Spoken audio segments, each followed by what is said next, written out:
Hey, what's going on, y'all? So today we are going to react to this here video, the loneliest millionaire on the internet. All right, let's begin.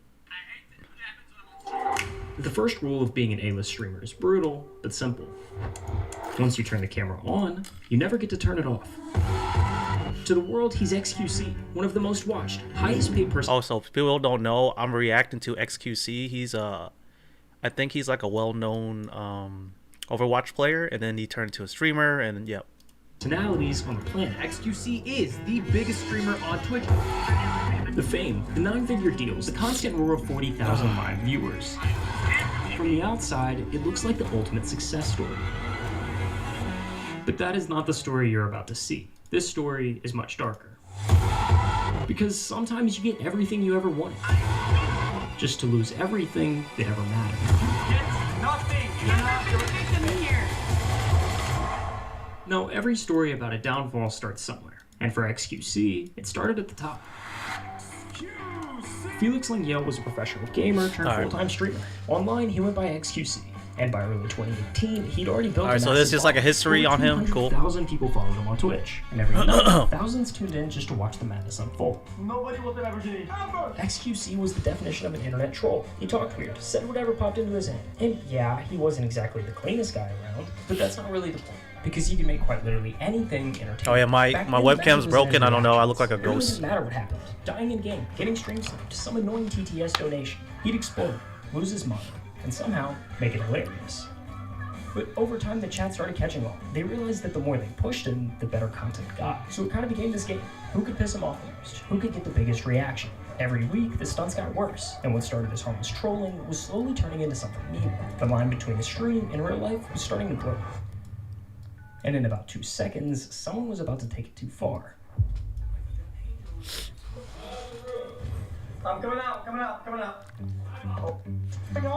Oh shit, did he get swatted? Oh hell no. For the first time in his life, Felix found himself staring down the barrels of a few standard issue LAPD Glocks. A viewer from his stream had found his home address and called the police reporting a violent threat. That's messed up, dude. This is known as swatting. It's an internet prank that's gotten people killed before. And for Felix, this was the moment that changed everything. He had 3 guns at me. What the? He realized that being live meant being exposed, that anyone with a grudge or a twisted sense of humor could reach through the screen and make his real life collapse in seconds. So he started closing doors. No more personal details, no leaks, no risks. His addresses, his circle, and even what he said on the stream, all of it got locked down. From that point forward, xQc was split in two. There was the version everyone knew, the chaotic, high-energy streamer who seemed to live entirely online. And then there was the other side, the one he kept completely off camera. That's where this story gets interesting, because what the internet thought they were watching wasn't real life. It was a reflection stitched together from a million half-truths. What was actually happening behind the scenes is a whole different story. With Felix's address being leaked online, he realized he needed to move. He left his apartment and moved in temporarily with the girl he had met just a few months ago. Her name was Sammy, a fellow streamer in the Overwatch community, better known as Adept. With a new setup and a new apartment, Felix once again went live. It's what time is it? 10? I think it's time to Go again. And from the outside, nothing looked wrong. If anything, it looked better than usual. Is this working, boys, or what? He was streaming. Oh shit. I closed it. My fault, y'all. Damn it. That's my bad. Give me a second. Oh. Hold on, I'm effing up the stream. Give me a second. Yeah. Wait. What's going on here?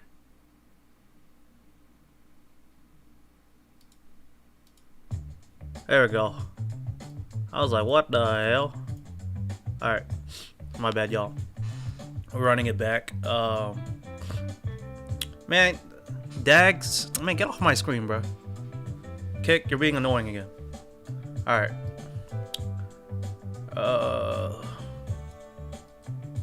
We are going back to the reaction. I gotta edit this when I upload on YouTube. No. Oh, I remember now. I changed the channel, that's why. Alright.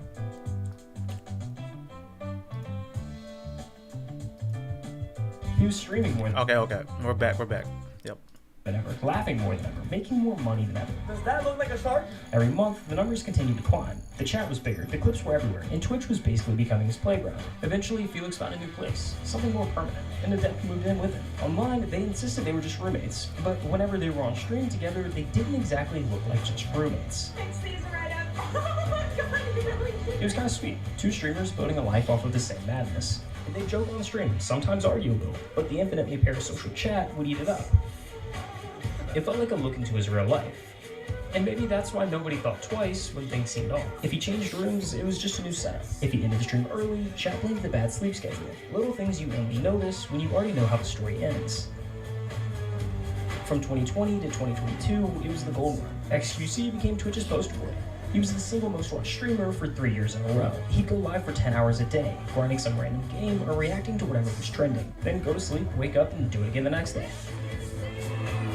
On the surface, xQc was living the perfect life. He had the fame, the dream car, the $1 million mansion, and the cherry on top of it all, Felix and Sammy finally told their fans what everyone already knew. They were dating.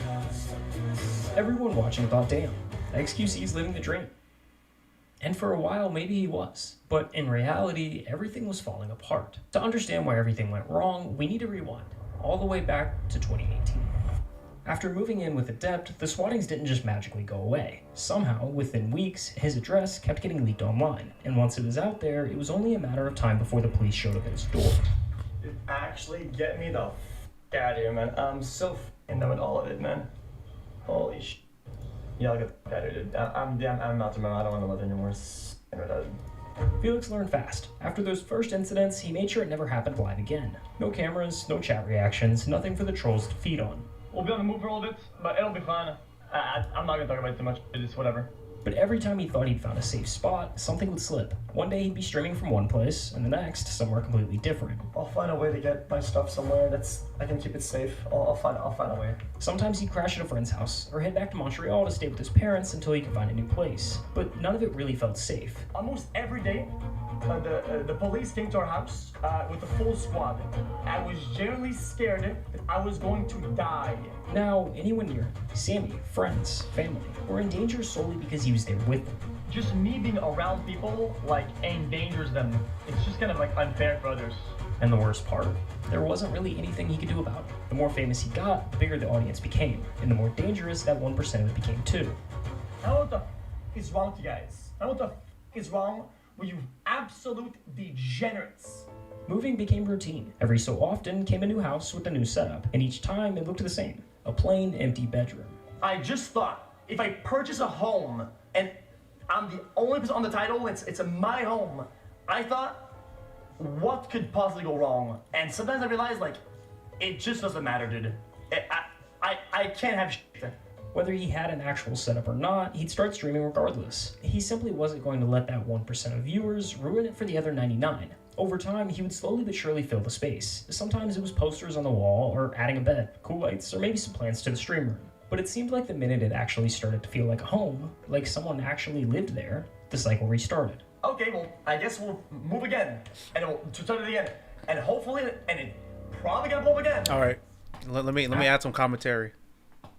Yeah, this sucks, like, kind of thing, you know what I mean? Like, just moving around and, yeah, dog.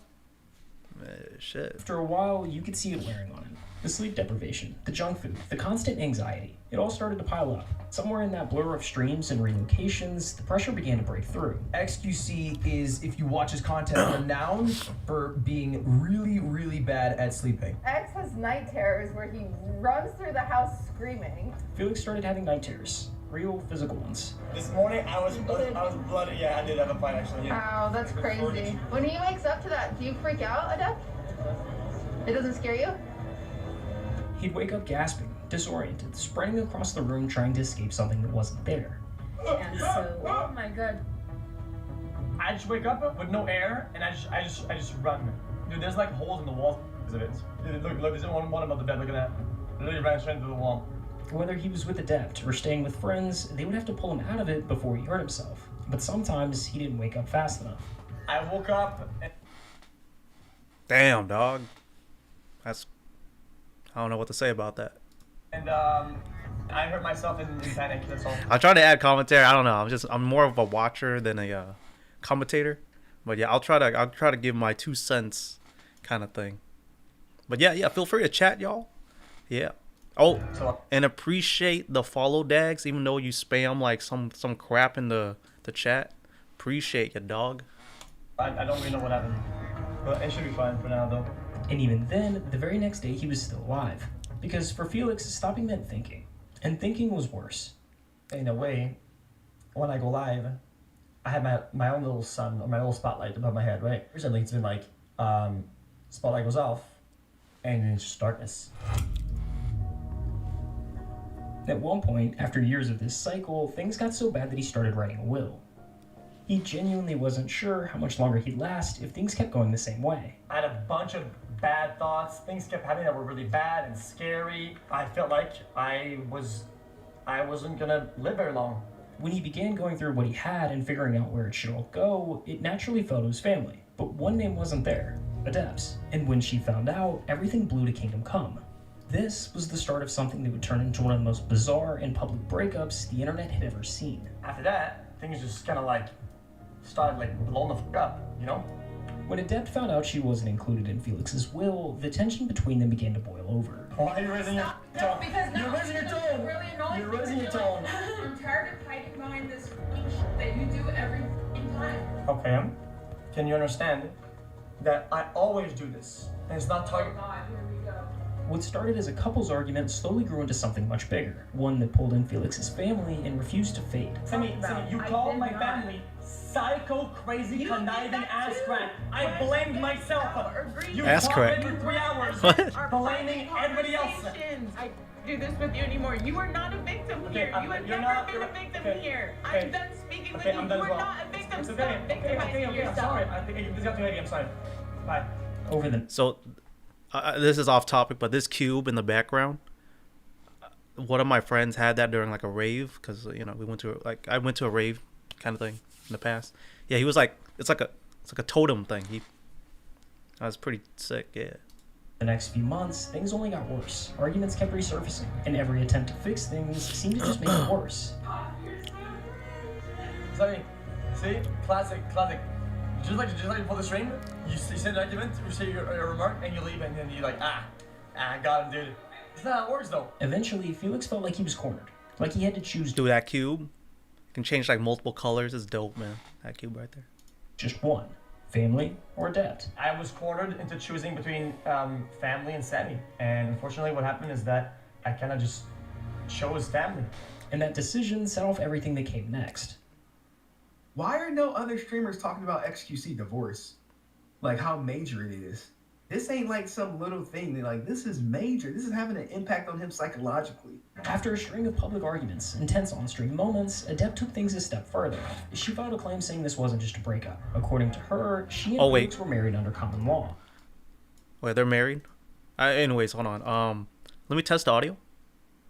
Make sure the audio is good. After a string of public Okay, you know what? Yeah, we'll just continue. which meant she was entitled to half of everything he owned. Within weeks, the dispute moved from live streams to courtrooms. In Texas, official filings started rolling in, and the court stepped in to stabilize the situation while it played out. Adept was granted exclusive use of Felix's BMW and Tesla. Felix, on the other hand, was suddenly restricted. No more luxury spending, no gambling, nothing beyond the essentials. They were barred from entering each other's homes, and more importantly, forbidden from talking about any of it online. Alright, we're almost done, y'all. Essentially, Like 5 more a gag minutes. order. Once again, Felix was split in two, the version everyone thought they knew, and the one left behind when the camera turned off. But this time, the internet filled the void. Today, those court records are sealed, but back then, they were open to anyone who knew where to look. A few creators dug them up before they vanished behind closed doors, and with each new filing, the internet got another glimpse into the story Felix couldn't tell Wait, so himself. I'm gonna pause right here. We're like 11 minutes in the video. The title says the loneliest millionaire on the internet. What the hell? This makes no sense, right? I mean, I guess it's not until like the end, but I don't see the loneliness. Not yet, though. But it's building to it. I don't know. Hey guys. How's it going? Oh no. This is Stephen A. Sarch, a journalist who's written for outlets like Business Insider and Rolling Stone. But more importantly, he was one of the first people to break this whole story. The common law marriage itself always seemed really odd to me. Her only evidence behind the common law marriage was in 2020, they went to Canada and they told the TSA that they were married because that was the only way they were going to get in because of COVID protocols. A common law marriage basically means you're married without the ceremony or license. There's just 3 requirements. Okay. You have to live together, tell people you're married, and both agree that you are. But miss one of those, and it doesn't count. Felix has never publicly made any sort of statement that the common law marriage was in fact real. I'm not married! I don't want to bash it down. I don't want to just say she was grasping at straws. It is hard to discuss this story without thinking ill of Adept, because if you just look at the court filings, it does seem fairly malicious. Her whole document was all about, I need spousal support, make them pay. But, taking her opinion into account, it was clear that she felt that she kind of built this guy up and kind of helped him reach the level that he reached. Speaking of crazy deals, xQc, one of the biggest streamers on Twitch, just took a 2-year deal, $100 million with Kick. Wow. Everyone, when Hey, it came shout to out Kick. xQc, Shout out was Kick. focused on the Kick deal. What is going on? $100 million. This is a non-exclusive contract for 2 years, meaning xQc gets to have his cake, eat it too, and the baker. It was and still is the biggest streaming deal social media has ever seen. Yet, somehow, it came right when xQc seemed to be at his lowest. I understand that xQc can kind of feel slighted by all of this. Right. I was watching the Impulsive clip earlier, and clearly, this still kind of bothers him. Felix, I gotta ask you this. Are you going to give all of your money to your ex-girlfriend? Oh, man. Adept, the person who had been in his life for years, was now the person tearing it apart. The deeper you are invested with somebody, the deeper that you trust them, the harder betrayal will feel when it happens. What started as a conversation about his will, about money, and what would happen if something went wrong, spiraled into something much bigger. And somewhere along the way, Felix lost someone that felt like home. I wasn't the best boyfriend at times, but I don't think anybody deserves to feel that level of betrayal ever. The fallout rolled straight into his family. Words were said, lines were crossed, and even months later, things still hadn't really healed. So he did what he always does when everything falls apart. He streamed, because chat was the only thing that still felt familiar. At the end of the day, all I want to do is go back to this. I want to spend time enjoying the thing that this comes with, right? The status, whatever. All that shit is it's just a noise. It actually is, it's noise. Sometimes he'd go live and talk in circles, half-coded rants about things that he couldn't say. You could tell he wanted to open up, he just couldn't. And the longer that went on, the lonelier it looked.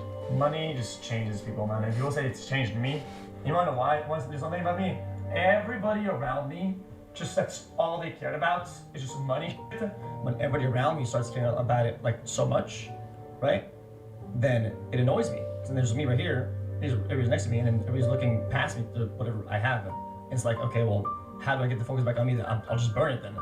That's kind of logical conclusion almost. Sometimes it feels like I'd have none of the problems I have now if it wasn't for that. Over time, the streams got shorter and less consistent, but the outbursts and the drama grew. It was like watching someone set fire to the parts of their life that still worked. I didn't change for the longest time, and it felt like that's all people wanted. So yeah, I bought really dumb shit. I wasted money on the stupidest thing I could ever find. I would rather see that money go up in flames on useless than being in it. Give it to people. That's all they care about. After months of filings, restrictions, and silence, it finally ended. The court dismissed the case. The claims were dropped. No more orders, no more waiting. For the first time in nearly a year, Felix could finally speak again. They just gave me the news that I was no longer in any significant legal battle, and it's all over. After months and months sitting in the dark, I actually had somebody tell me and validate that my brain was rooted in reality.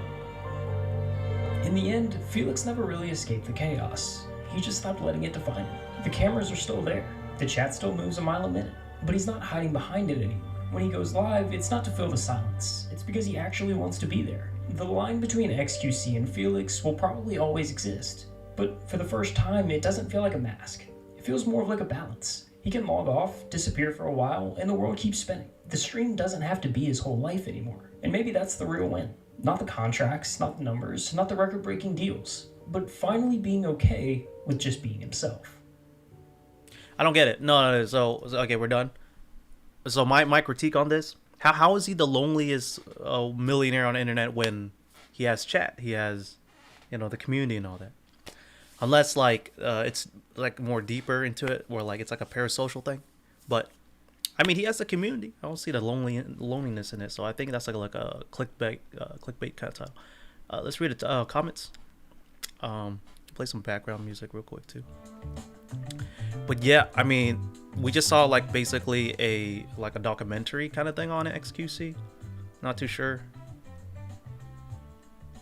How long ago was this made? This was made yesterday. I mean, yeah, I didn't know. I mean, I know like the swatting and everything about xQc, but I don't know. Yeah, it could really take a mental toll on you, kind of thing. Yep.